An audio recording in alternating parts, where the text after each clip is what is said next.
प्यारे दोस्तों नमस्कार। आज हम बात करने वाले हैं टीडीएस के एक और महत्वपूर्ण सेक्शन की, टीडीएस अंडर सेक्शन 194C, जो कि पेमेंट टू कॉन्ट्रैक्टर से संबंधित है।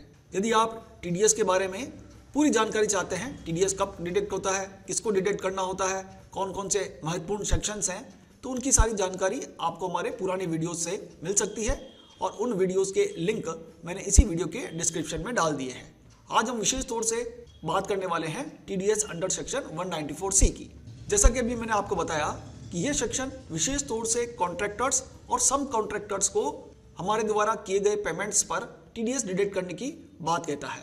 अब ये पेमेंट कैसे हो सकते हैं? यदि आप किसी कॉन्ट्रैक्टर से कोई काम करवाने के लिए कॉन्ट्रैक्ट साइन करते हैं, जैसे एडवर्टीजमेंट करवाना है, केटरिंग सर्विसेज है, कंस्ट्रक्शन और रिपेयर है, और कोई भी ऐसा काम जो कॉन्ट्रैक्ट बेस पर आपने किसी एजेंसी से या किसी कॉन्ट्रैक्टर से करवाया है, चाहे उसमें आपको काम करवाने के लिए लेबर सप्लाई करने का काम ही कॉन्ट्रैक्टर के माध्यम से किया गया हो, इन सभी कॉन्ट्रैक्ट्स पर जो हम पेमेंट करते हैं उस पेमेंट पर टीडीएस डिडक्ट होता है और उसका सेक्शन है 194C। अब यहाँ एक क्वेश्चन खड़ा होता है कि इस सेक्शन में टीडीएस किसको डिडक्ट करना होता है? Who required to deduct TDS under section 194C? This section apply to individuals, HUF, companies, firms और other entities making payment to the contractor, यानी सभी तरह के लोगों पर यह सेक्शन एप्लीकेबल है और जब भी वो इस तरह का कोई पेमेंट करेंगे तो उन्हें टीडीएस डिडक्ट करना होगा। पर कुछ एक्सेप्शंस हैं, जैसे payment made to individual owning goods carriers if they provide their PAN and operate fewer than 10 vehicles. Means ऐसे किसी ट्रांसपोर्टर को आपने हायर किया है जिसके पास 10 व्हीकल से कम व्हीकल हैं और उन्होंने इसकी इंफॉर्मेशन आपको पेन के साथ सबमिट की है, तो उनको जब आप पेमेंट करेंगे तो उस पेमेंट पर इस सेक्शन में टीडीएस डिडक्ट नहीं होगा। इसी तरह से यदि आप इंडिविजुअल और एचयूएफ हैं और आपका टर्नओवर बिजनेस से 1 करोड़ रुपए तक है या प्रोफेशन से 50 लाख रुपए तक है, तो आप जब भी किसी को पेमेंट करेंगे तो उस पेमेंट पर इस सेक्शन के अंतर्गत टीडीएस डिडक्ट नहीं होगा। अब रेट क्या रहती है इसके अंदर? यदि हमारा कॉन्ट्रैक्टर इंडिविजुअल या एचयूएफ है तो 1% की रेट से हमें टीडीएस डिडक्ट करना होता है। यदि हमारा कॉन्ट्रैक्टर इन दोनों कैटेगरी के अलावा जैसे कोई कंपनी है, फर्म है, तो उनके ऊपर 2% की रेट से हमें टीडीएस डिडक्ट करना होता है। अब थ्रेशोल्ड लिमिट की बात करते हैं। यदि आप कोई सिंगल पेमेंट 30,000 रुपए तक कर रहे हैं तो किसी तरह का कोई टीडीएस डिडक्ट नहीं करना है। 30,000 से ऊपर की पेमेंट पर ही टीडीएस डिडक्ट होगा। एग्रीगेट पेमेंट लिमिट की बात करें तो साल भर में एक फाइनेंशियल ईयर में 1 लाख रुपए तक यदि आप पेमेंट कर रहे हैं तो कोई टीडीएस डिडक्ट नहीं करना है। 1 लाख के ऊपर का अमाउंट जो होगा उस पर टीडीएस डिडक्ट होगा। अभी एक एग्जांपल से हम इन सब चीजों को और समझने वाले हैं। लेकिन यदि किसी कॉन्ट्रैक्टर के पास पेन नंबर नहीं है या उसने आपको पेन की इंफॉर्मेशन नहीं दी है तो उसके ऊपर 20% की रेट से टीडीएस डिडक्ट होगा। अब रिटर्न कौन सा फाइल करना है? तो इसके अंदर भी 26Q रिटर्न ही फाइल होगा और वो भी by the 7th of the following month, यानी इस महीने का टीडीएस नेक्स्ट महीने की 7 तारीख तक आपको डिपॉजिट करना होता है। आइए अब एक एग्जांपल के साथ इस पूरे सेक्शन को अच्छी तरह से समझने का प्रयास करते हैं। हमारे एक कॉन्ट्रैक्टर है मिस्टर रामा सिंह, जिनको हमने बिल्डिंग रिपेयर का कॉन्ट्रैक्ट दिया है और उस कॉन्ट्रैक्ट के अगेंस्ट में फर्स्ट इंस्टॉलमेंट के रूप में 25,000 इशू किया है, सेकंड इंस्टॉलमेंट में भी 25,000 इशू किया है, थर्ड इंस्टॉलमेंट में भी 25,000 इशू किया है और फोर्थ इंस्टॉलमेंट में भी 25,000 इशू किया है। और जैसा कि मैंने आपको बताया, सिंगल पेमेंट थ्रेशोल्ड लिमिट इस सेक्शन में 30,000 रुपए है। यदि आप सिंगल पेमेंट कर रहे हैं और 30,000 रुपए से ज्यादा है तो ही उस ट्रांजेक्शन पर टीडीएस डिडक्ट होगा। और यहाँ इन चारों ट्रांजेक्शन में कहीं पर टीडीएस डिडक्ट नहीं होगा क्योंकि सारे ट्रांजेक्शन 30,000 की थ्रेशोल्ड लिमिट से कम है। और इनका टोटल पेमेंट भी देखा जाए तो वो भी 1 लाख रुपए हो रहा है और ईयरली एग्रीगेट ट्रांजेक्शन का जो थ्रेशोल्ड लिमिट था वो भी 1 लाख रुपए है। उस केस में भी यहाँ पर टीडीएस डिडक्ट नहीं होगा। अब सेकंड केस की बात करते हैं। यदि हम रामा सिंह जी को 25,000 रुपए first installment, second installment 25, third installment 25 और फोर्थ इंस्टॉलमेंट में 35,000 इशू कर देते हैं, इस केस में टोटल जो पेमेंट हो रहा है वो हो रहा है 1,10,000 रुपए। अब यहाँ पर सिंगल पेमेंट की बात नहीं हो रही है, यहाँ पर हमें एग्रीगेट देखना है। टोटल उनको एक फाइनेंशियल ईयर में 1,10,000 रुपए दिए गए हैं और ऐसी कंडीशन में 1,10,000 का 1% टीडीएस डिडक्ट होगा जो कि 1,100 रुपए होगा। यदि आपका कॉन्ट्रैक्टर इंडिविजुअल एचयूएफ है तो टीडीएस का रेट 1% होगा और यदि हमारा कॉन्ट्रैक्टर कोई कंपनी है तो 2% की रेट से यहाँ पर टीडीएस डिडक्ट करना होगा। इसी से जुड़ा हुआ एक केस और भी हो सकता है, जैसे हमने फर्स्ट इंस्टॉलमेंट में 25,000 इशू किया, सेकंड में 25,000 इशू किया, लेकिन थर्ड इंस्टॉलमेंट में 40,000 इशू कर लिया और उसके बाद रामा सिंह से हमारा कॉन्ट्रैक्ट एंड हो रहा है, हमें उनकी सर्विसेज की अब और आगे नीड नहीं है, तो ऐसी कंडीशन में जो लास्ट ट्रांजैक्शन हुआ है 40,000 उसका 1% TDS डिडक्ट करना होगा। बाकी के दोनों ट्रांजैक्शन सिंगल थ्रेशोल्ड लिमिट से नीचे हैं तो उन पर कोई TDS डिडक्ट नहीं होगा। आइए अब चलते हैं टैली में और TDS अंडर सेक्शन 194Q से संबंधित अकाउंटिंग एंट्रीज को पोस्ट करना सीखते हैं। दोस्तों, टैली प्राइम में TDS अंडर सेक्शन 194C से संबंधित एंट्रीज को पोस्ट करने के लिए सबसे पहले कंपनी फीचर्स में जाते हुए GST की तरह ही TDS वाले ऑप्शन को एक्टिवेट करना होता है। जैसे आप इसे यस करते हैं तो अपनी कंपनी का टेन नंबर यहाँ पर इंसर्ट कर लीजिए, TAN registration number, then director type company और इंडिविजुअल, आपकी कंपनी का टाइप आपको सेलेक्ट करना है। जैसे हम लोग यहाँ पर इंडिविजुअल और HUF ले रहे हैं। और एजुकेशन पॉइंट ऑफ व्यू से अगर आप इसमें कुछ भी फिल आउट नहीं करेंगे और एंटर करके सेव करेंगे तो भी कोई एरर नहीं आएगा। आप सारी इन्फॉर्मेशन को एज इट इज एक्सेप्ट कर सकते हैं। अदरवाइज रियल लाइफ में आपको सारी इन्फॉर्मेशन भरनी पड़ेगी, डायरेक्टर का ब्रांच और डिवीजन दिखाना पड़ेगा, जो पर्सन TDS का हिसाब किताब कर रहा है उसकी सारी डिटेल, उसके नाम, पते, डेजिग्नेशन, सब कुछ यहाँ पर फिल आउट करना होगा। अभी हम एज इट इज इस इंफॉर्मेशन को लेते हुए सेव कर लेते हैं। देन फिर लेजर्स क्रिएट करने होंगे। जैसे हमें बिल्डिंग वर्क के लिए कॉन्ट्रैक्ट देना है तो एक लेजर बनेगा बिल्डिंग रिपेयर वर्क, जो हमारे लिए रहेगा इनडायरेक्ट एक्सपेंसेस, और GST इसके ऊपर अभी हमको नॉट एप्लीकेबल रखना है। अभी हम TDS पर फोकस करेंगे। नीचे आपको एक ऑप्शन दिखाई देगा set alter other statutory detail, इस ऑप्शन को यस कर लीजिएगा।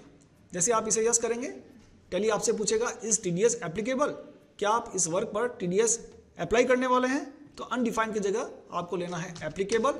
देन नेचर ऑफ पेमेंट में क्रिएट में जाना है, एक नया नेचर ऑफ पेमेंट TDS के लिए तैयार करना है तो क्रिएट में जाइए। और यदि आपके पास लाइसेंस वर्जन है तो Alt+H से आप TDS हेल्पर को ओपन कर लीजिए और यहाँ से सर्च कीजिए 194C। आपको दो सेक्शन दिखाई देंगे, पेमेंट टू कॉन्ट्रैक्टर और पेमेंट टू ट्रांसपोर्टर। हमें लेना है पेमेंट टू कॉन्ट्रैक्टर। जैसे हम इसे सेलेक्ट करते हैं तो सारी इन्फॉर्मेशन, सेक्शन, पेमेंट कोड सारा कुछ फिल हो जाता है। और यदि आप एजुकेशन वर्जन पर काम कर रहे हैं तो ये सारा कुछ खुद टाइप कर सकते हैं। नीचे की तरफ value limit for single bill, single transaction पर जो थ्रेशोल्ड लिमिट है वो 30,000 है, यहाँ फिल कर लीजिए।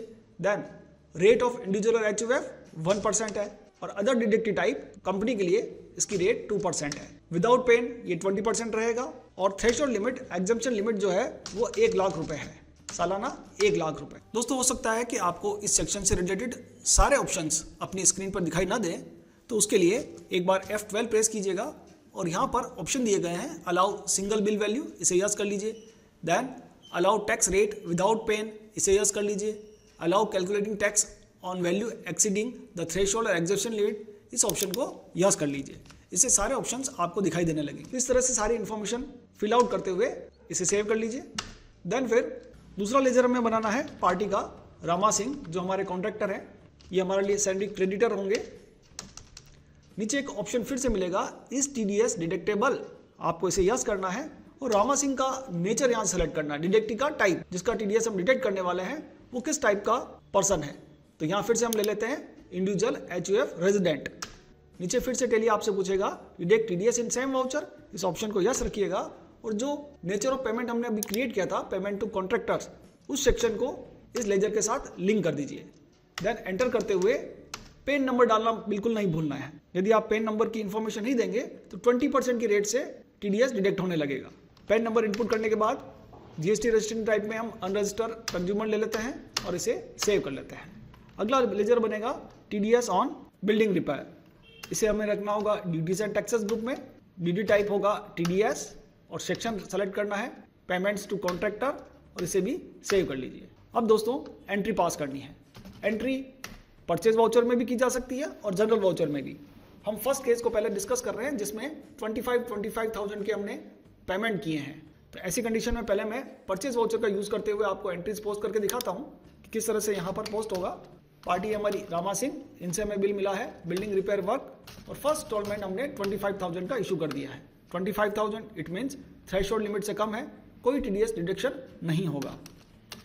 सेम इसी तरह से अगला ट्रांजेक्शन भी हम 25,000 का ही पास करने वाले हैं, बिल्डिंग रिपेयर वर्क 25,000 और सेव कर लेते हैं। अब मैं जल्दी से चारों ट्रांजेक्शन आपको करके दिखा रहा हूँ। उसके लिए डे बुक में आकर इन एंट्रीज की डुप्लीकेट एंट्रीज तैयार कर रहे हैं। ऑल्टर 2 से केवल सप्लायर इनवॉइस नंबर में चेंज कर रहा हूँ। देन सेम एंट्रीज, चारों एंट्री हमने 25,000 की पोस्ट की है। इट मीन्स टोटल इनका पेमेंट हो रहा है 1 लाख रुपए। अभी तक कोई टीडीएस यहाँ पर डिडक्ट नहीं हुआ है, लेकिन जैसे ही अगली एंट्री आप करने जाएंगे रामा सिंह, और यहाँ मान लीजिए बिल्डिंग वर्क के लिए 10,000 रुपीज़ का हम इन्हें पेमेंट करने वाले हैं। तो अभी आप करंट लेजर बैलेंस देख रहे हैं 1 लाख रुपए रामा सिंह का, और जैसे मैं 10,000 की एंट्री पोस्ट करूंगा, एंटर करूंगा, तो टेली ने एक मैसेज डिस्प्ले कर दिया है, TDS not deducted for the previous bills for Rama Singh, do you want to deduct now? This message will appear only once when the exemption limit is crossed. 1 lakh रुपए से ऊपर का जैसे पेमेंट होगा तो आपको ये मैसेज टेली डिस्प्ले कर देगा, और यस करते ही आपको डेट पूछेगा, पार्टी सेलेक्ट करनी होगी, नेचर ऑफ पेमेंट सेलेक्ट करना होगा, और टीडीएस लेजर सेलेक्ट करना होगा। अब आप देखेंगे कि जनरल वाउचर ओपन हो चुका है, और सारे जितने भी ट्रांजेक्शन्स थे 25 उन सब पर टीडीएस डिडक्ट होते हुए 1,10,000 पर 1,100 रुपये का टीडीएस डिडक्ट हो गया है। अब दोस्तों जब आप एंटर करते हुए इसे सेव करेंगे तो यहाँ पर अगेंस्ट रेफरेंस में सारे प्रीवियस बिल के रेफरेंसेस दिखाई देंगे, जिनका यूज करते हुए आप टीडीएस के अमाउंट को एडजस्ट कर सकते हैं। टोटल बन रहा है 1,100 रुपये टीडीएस, जिसमें फर्स्ट रेफरेंस बिल का था 250 रुपये, और तीनों बिल जो बाद में हमने पोस्ट किए थे कॉपी करते हुए 25,000, 25,000, 25,000, उन तीनों बिल पर बन रहा है 750 रुपये, और लास्ट जो 10,000 का पेमेंट हुआ था उस पर बन रहा है 100 रुपये। टोटल मिलाकर 1,100 रुपये टीडीएस का हिसाब हमने यहाँ पर एडजस्ट कर दिया है। तो ये फर्स्ट केस था जिसमें एग्रीगेट ईयरली थ्रेशोल्ड लिमिट को देखते हुए टीडीएस डिडक्ट किया गया। अब हम सेकंड केस की बात करते हैं, जिसमें सिंगल पेमेंट पर टीडीएस किस तरह से डिडक्ट होता है, आइए वो देखते हैं। इसके लिए हम एक नए कॉन्ट्रैक्टर का लेजर क्रिएट करेंगे, जैसे हमने यहाँ पर क्रिएट कर रखा है उमेश कुमार, ये हमारे क्रिएटर है। सेम जैसे मैंने रामा सिंह के लिए लेजर बनाया था उसी तरह से एक और उमेश कुमार के लिए लेजर बना दिया है, और इस ट्रांजेक्शन को हम परचेज वाउचर में भी पोस्ट कर सकते हैं और जनरल वाउचर में भी पोस्ट कर सकते हैं। तो मैं एक बार आपको परचेज वाउचर में इसकी एंट्री पोस्ट करके दिखाता हूँ। जैसे इनसे हमने फिर से बिल्डिंग वर्क करवाया और सिंगल ट्रांजेक्शन 40,000 का किया। अब इस पर टीडीएस डिडक्ट होना चाहिए, तो टीडीएस ऑन बिल्डिंग रिपेयर इस लेजर को यूज़ किया, तो आप यहाँ देख पा रहे हैं -400 टेली ने शो कर दिया है। डिटेल देखना चाहते हैं तो कंट्रोल के साथ ओ प्रेस कीजिएगा, टीडीएस टैक्स एनालिसिस ओपन हो जाएगा। 40,000 पर 1% टीडीएस डिडक्ट हो गया है। या फिर इस ट्रांजेक्शन को हम जनरल वाउचर में पोस्ट कर सकते हैं। चलिए जनरल वाउचर में एक बार पोस्ट करके देखते हैं। Building repair work 40,000 Umesh Kumar credit होंगे। जैसे हमने इस लेजर को क्रेडिट किया, टेली ने अमाउंट शो किया 39,600। बाकी का अमाउंट कहाँ गया 400 रुपीज़, वो जाएगा टीडीएस के लेजर में। तो न्यू रेफरेंस लेते हुए यहाँ हमको शो करना है 39,600 और बाकी का amount TDS on building repair. तो एंट्री हो गई building repair work account debit to Umesh Kumar और to TDS on building repair. आप चाहे तो जनरल वाउचर का यूज़ करें और आप चाहे तो परचेज वाउचर का यूज़ करते हुए एंट्रीज को पास कर सकते हैं। देन हम चलते हैं बैलेंस शीट में और यहाँ आप देखेंगे ड्यूटीज एंड टैक्सेस के अंदर लायबिलिटीज़ है 1,500 रुपीज़। ये 1,500 रुपीज़ टीडीएस के हमें पे करने होंगे। उससे पहले जो हमारी पार्टीज़ हैं उन्हें पेमेंट कर लेते हैं। F5 पहली हमारी पार्टी थी रामा सिंह। टीडीएस डिडक्शन के बाद 1,10,000 का बिल था, तो डिडक्शन के बाद 1,08,900 रुपीज़ का बैलेंस आ रहा है, जिन्हें अलग अलग बिल के अकॉर्डिंग एडजस्ट करते हुए हम बैंक से पेमेंट करने वाले हैं। अब यहाँ पर नेगेटिव कैश बैलेंस है, हमारे बैंक में पैसा नहीं है। और इसी तरह से एक और पार्टी थी उमेश कुमार, इनको भी हम पेमेंट कर लेते हैं 39,600। 40,000 का बिल था और 39,600 का बैलेंस बचा हुआ है आफ्टर टीडीएस डिडक्शन। तो इस तरह से आप पार्टीज़ को पेमेंट कर सकते हैं। बैलेंस शीट में देखेंगे तो टीडीएस की लायबिलिटी हमारे पास खड़ी हुई है 1,500 रुपीज़। इसके लिए जो रिटर्न यूज़ होता है वो रिटर्न होगा टीडीएस रिपोर्ट्स में फॉर्म 26Q। यहाँ देखिएगा 1,10,000 रामा सिंह का पेमेंट है और 40,000 उमेश कुमार, दोनों पर 1,500 रुपये टीडीएस डिडक्ट हुआ है। तो दोस्तों इस तरह से आप टीडीएस अंडर सेक्शन 194C से संबंधित एंट्रीज को टैली में पोस्ट कर सकते हैं। अब लास्ट में बैलेंस शीट में जो टीडीएस की लायबिलिटी आ रही है 1,500 रुपीज़, इसका पेमेंट करना होगा और उसके लिए आपको जाना पड़ेगा F5 पेमेंट वाउचर में। और दोस्तों जैसा कि मैंने आपको पहले बताया था, टीडीएस का पेमेंट जिस मंथ में टीडीएस डिडक्शन हुआ है उसके नेक्स्ट मंथ में 7 तारीख तक किया जा सकता है। F2 प्रेस कीजिएगा। अभी हमने सारी एंट्रीज अप्रैल मंथ की पोस्ट की हैं, तो मैं यहाँ पर 1 मई डेट डाल देता हूँ। देन फिर कंट्रोल F से auto fill dialog box open हो जाएगा। स्टेट पेमेंट, टैक्स है हमारा टीडीएस, 1 अप्रैल टू 30 अप्रैल का पीरियड में यहाँ प्री फिल मिलेगा। डिडक्टेड टिल डेट 30 अप्रैल। सेक्शन हमें सेलेक्ट करना है 194C, payment to contractor. Deductee का जो हमारा टाइप है जिसका हमने टीडीएस डिडक्ट किया है वो है नॉन कंपनी, रेजिडेंट और बैंक। लेजर का सिलेक्शन करते हुए जैसे आप एंटर करेंगे पूरी एंट्री बनकर यहाँ पर तैयार हो जाएगी। इस तरह से आप अपनी टीडीएस की लायबिलिटी का पेमेंट कर सकते हैं और आप बैलेंस शीट में जाकर देखेंगे तो यहाँ पर वो लायबिलिटी क्लियर मिलेगी। यदि आज का हमारा यह वीडियो आपको पसंद आया हो, उपयोगी लगा हो, ज्ञानवर्धक लगा हो तो आप इसे जरूर लाइक करें, शेयर करें और कमेंट करें। आज की वीडियो में इतना ही, मिलते हैं अगले वीडियो में। तब तक के लिए खुश रहिए, सीखते रहिए, सिखाते रहिए। वीडियो देखने के लिए बहुत बहुत धन्यवाद।